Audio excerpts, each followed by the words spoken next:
waatee xubinta walwalka ugu badan kugu abuurta marka aad muraayad hor istaagto ama aad sawir gasho.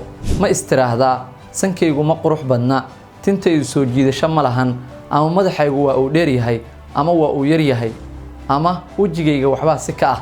haddii dhammaan intaasi ay warwar kugu hayso, waxaan kuu sheegayaa cudurka ku haya nooca uu yahay iyo halka uu salka ku hayo. Insecurity waa dareen walwaleed kaas oo shayada nafteenna ka midka ah aan dareemayno inaysan ahayn kuwa nagu filan ama aysan ahayn sidii aad rabi lahayd. Insecurity waa in qofka meel jirkiisa ka mid ah uu kalsooni darro ka qaado. Tusaale ahaan, madaxayga ayaa weyn ama dadku idhahaan madaxay.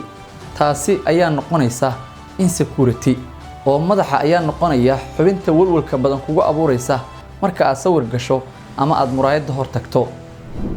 cabsidaasi waa mid gasha qeybaha kala duwan ee nolosha. haddaba maxay dumarku ka cabsadaan? cabsida ugu badan ee dumarku waa ma qurux badni, caate ma ahi, hilib qurxoon ma lihi, hooyo wanaagsan ma ahi, ama noqon waayaa hooyo dumar ahaan dhammaystiran.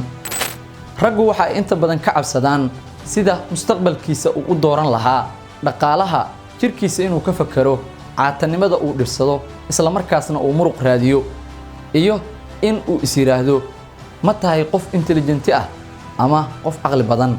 haddaba waa maxay xalka cudurkan? 1 waa inaad wajahdo oo ku dhiirato cabsida. 2 inaad hadaf yeelatid kaas oo aad ku dadaasho gaaridiisa. iyo midda saddexaad oo ah inaad isku hareerayso dad ku dhiirigeliya. like muuqaalka, sidoo kale share dheh, saabtaada kalena gaarsii.